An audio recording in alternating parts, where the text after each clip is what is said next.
Welcome. This episode is about change management and the process of implementation of change by planning and introducing it systematically.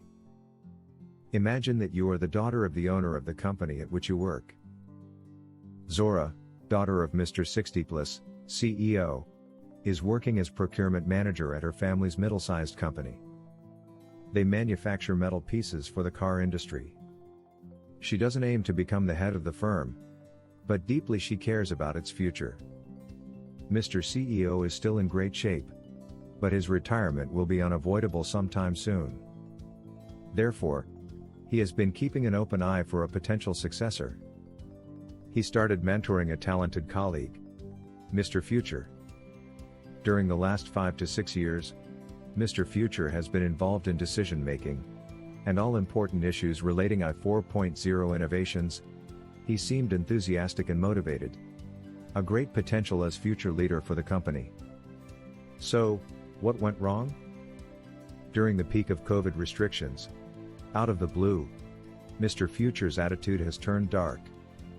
Unlike before, he became overly critical, reactive and pessimistic. His ideas about his own personal goals and the organization seemed to have changed suddenly. He disagreed with the company's general way of functioning, but he couldn't and wouldn't explain why. Mr. Future closed up the plans for the upcoming leadership transition, and all the past period's knowledge transfer efforts seemed to be at stake. Going through a deeply uncertain period can destabilize people. This happened in case of Mr. Future. That's why a manager should be aware of the how-abouts of his key staff members, especially in times of change.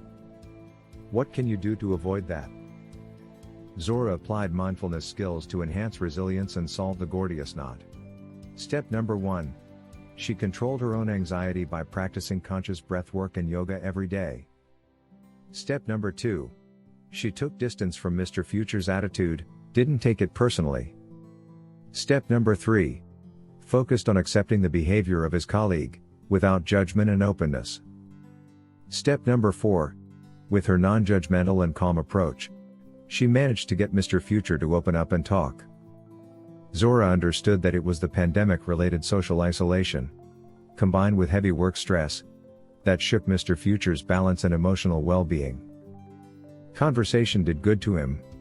Besides, the company offered to finance mindfulness program alternatives. He luckily bounced back and continues being Mr. Future for the company, still today. More and more companies, especially actors of the high-tech world and innovators, apply mindfulness programs at work. They see it as ally in coping with the ever-changing and stressful environment. It is proven by scientific studies that mindfulness reduces stress, emotional exhaustion, and improves job satisfaction. Are you interested in more stories? You can find them on our website.